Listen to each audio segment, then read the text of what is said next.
hadislar bilan mashhur o'z kanali. Ro'zani buzadigan buzmaydigan amallar. Kanalimizga obuna bo'ling va bitta like tugmachasini bosib qo'ying. Ro'zaning buzilishi ikki xil bo'ladi. Birinchisi qazo va kaforatni vojib qiladigan holatlar. Yurtimizga Ramazon oyi kirib keldi. Barcha mo'min musulmonlarga bir yilda bir marta farz qilib belgilangan ro'zaning ilk tongini qarshi oldik. Qanday holatda ro'zadorlarning tutgan ro'zasi buzilishi yoki buzilmasligi mumkin bo'lgan amallarni quyida havola etamiz.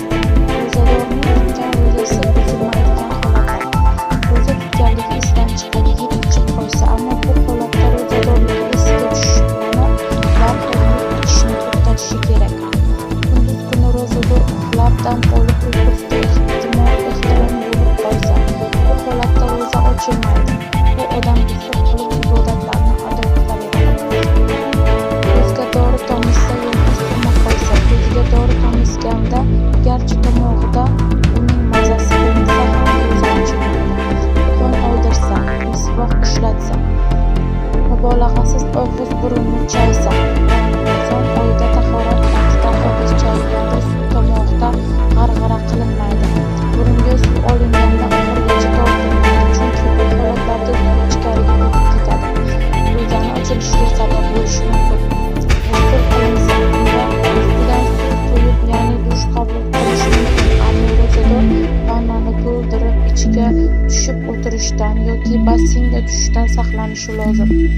Salqinlash maqsadida qo'l lattaga o'ranib olsa, g'iybat qilsa ham ro'zasi ochilmaydi, balki ro'zaning savobidan mahrum bo'lib qoladi. Og'zini ochishni niyat qilsa ham ro'za ochilmaydi, balki tutgan ro'zasining savobi mukammal bo'lmaydi.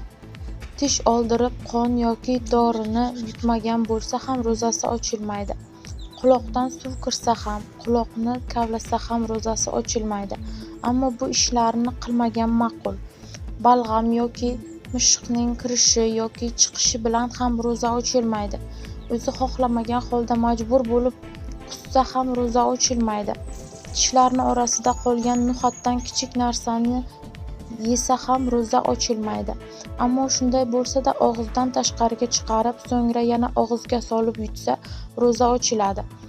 Og'iz so'lagini yutsa ro'za ochilmaydi, ammo tashqariga chiqarib yutsa ro'zasi ochiladi. Junub holda yurish bilan ham ro'za ochilmaydi. Mushakkak teri ostiga ukol qilish bilan ham ro'za ochilmaydi. Qanday holatlarda tutilgan ro'za buzilishi mumkin? Ro'zaning buzilishi ikki xil bo'ladi. Birinchisi qazo va kaforatni vojib qiladigan holatlar. Ikkinchisi faqat qazoni vojib qiladigan holatlar. Qazo va kaforat vojib bo'ladigan holatlar. Kaforat Ramazonning hurmatini oyg'osti qilgani uchun vojib bo'ladi. Ramazonning farz ro'zasi ado qilishni niyat qilib ro'za tutgan odam uni o'z ixtiyori bilan majburlashsiz va shar'iy uzursiz qasddan ochib yuborsa ham qazosini tutadi, ham kaforatni ado etadi. Lekin Ramazonning qazosini yoki boshqa ro'zalarni qasddan buzsa, kaforat vojib bo'lmaydi. Kaforat quyidagi holatlarda vojib bo'ladi. G'isso yoki shu kabi narsani shar'iy uzursiz yeyish. Odatda ozuqa sifatida tanovvul qilinadigan barcha narsalar g'issoga kiradi. Dori, papiros, sigara, afyun, nasha va shunga o'xshash narsalar ham g'isso toifasiga kiradi. Ushbu holatlarda ro'zasini ochgan odam ham qazosini tutadi, ham qul ozod qilish yoki 60 kun ketma-ket ro'za tutish, unga qodir bo'lmasa 60 miskinga taom berish bilan kaforatni ado qiladi.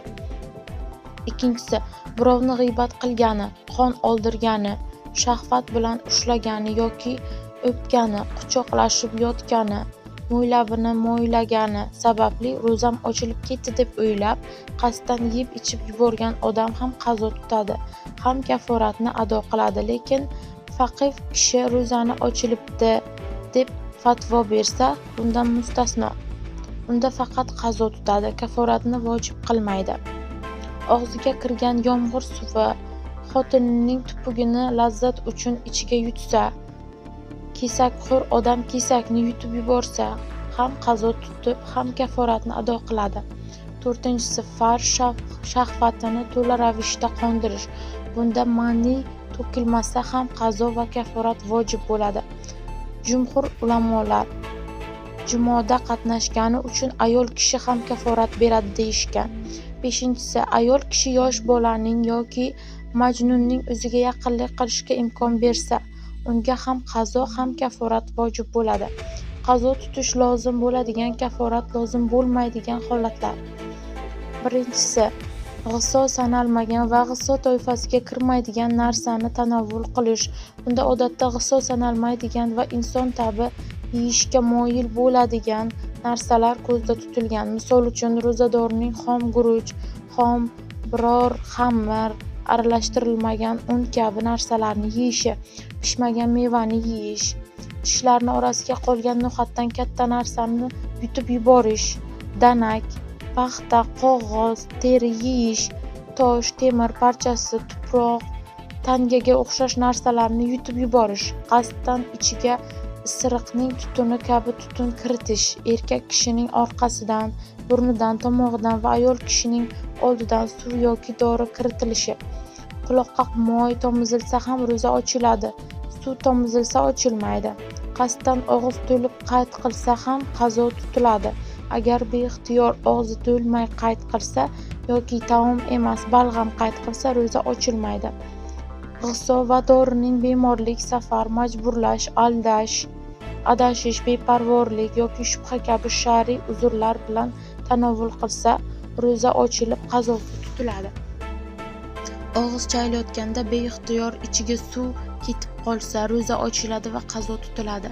Boshdagi yoki qorindagi jarohatga qo'yilgan dori ichiga yoki tomog'iga ketib qolishi, uxlab yotgan odamning qorniga suv kiritib yuborilsa ro'zasi ochiladi. Ayol kishi xizmatga yaramay qolaman deb taom yesa ham ro'zasi ochilib qazosini tutadi. Ro'zadorligini unutgan holda taom yesa yoki jimoy qilsa ro'zasi ochilmaydi.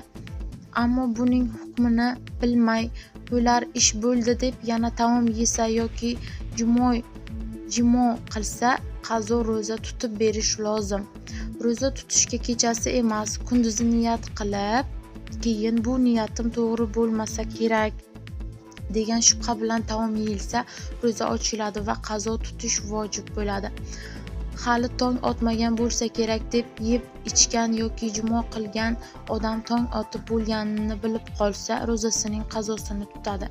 Quyosh botgan bo'lsa kerak deb yeb ichgan yoki jimo qilgan odam quyosh botmaganini bilib qolsa ro'zasining qazosini tutadi. Shahvatini to'liq bo'lmagan holda qondirsa ham faqat qazo tutadi. Quchoqlash, o'pish va shunga o'xshash ishlar tufayli mani to'kilsa ro'zaning qazosi tutiladi. Uxlab yotgan ayolga jinsiy yaqinlik qilinsa o'sha ayol ham qazo tutadi. Ro'zador kishi orqasiga paxta, latta va shunga o'xshash narsalarni kiritsa ham ro'zasi ochilib qazosini tutadi. Ramazon ro'zasidan boshqa ro'zasini ochib yuborgan kishiga faqat qazo tutish vojib bo'ladi, kaforat vojib bo'lmaydi.